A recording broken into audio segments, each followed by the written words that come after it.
It was a beautiful morning on the island of Sodor. Thomas the tank engine's blue paint sparkled in the sunshine as he puffed happily along his branch line with Annie and Clarabelle. He was feeling very pleased with himself.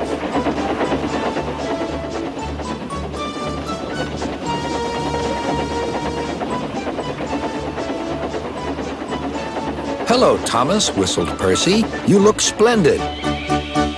"Yes, indeed," boasted Thomas. "Blue is the only proper color for an engine." "Oh, I don't know. I like my brown paint," said Toby. "I've always been green. I wouldn't want to be any other color either," added Percy. Well, anyway," huffed Thomas, "blue is the only color for a really useful engine. Everyone knows that." Percy said no more. He just grinned at Toby.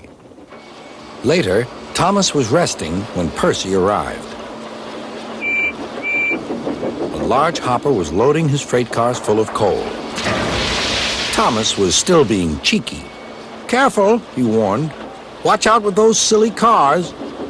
Go on," muttered the cars. "And by the way," went on Thomas, "those buffers don't look very safe to me." The last load poured down. "Help, help," cried Thomas. "Get me out." Percy was worried, but he couldn't help laughing. Thomas's smart blue paint was covered in coal dust from smokebox to bunker.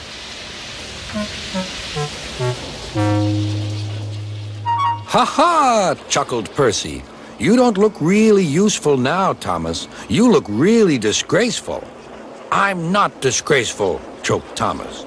"You did that on purpose. Get me out."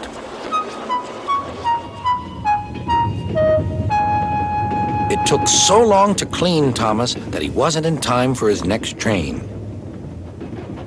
Toby had to take Annie and Clarabelle. "Poor Thomas," whispered Annie to Clarabelle. They were most upset.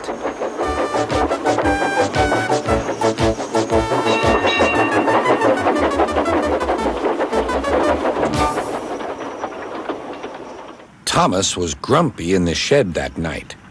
Toby thought it a great joke, but Percy was cross with Thomas for thinking he had made his paint dirty on purpose. Fancy a really useful blue engine like Thomas becoming a disgrace to Sir Topham Hatt's railway. Next day, Thomas was feeling more cheerful as he watched Percy bring his cars from the junction. The cars were heavy and Percy was tired.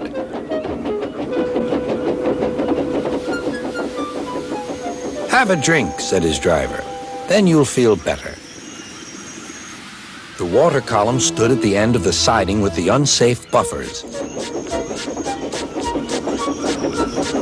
Suddenly, Percy found that he couldn't stop. The buffers didn't stop him either. "Oh!" wailed Percy. "Help!" The buffers were broken, and Percy was wheel-deep in coal.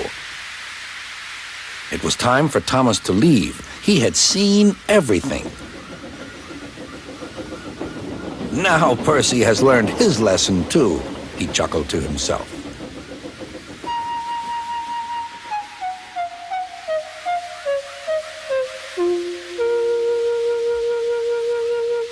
That night, the two engines made up their quarrel.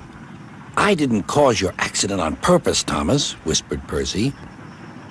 "You do know that, don't you?" "Of course," replied Thomas, "and I'm sorry I teased you. Your green paint looks splendid again, too. In future, we'll both be more careful of coal."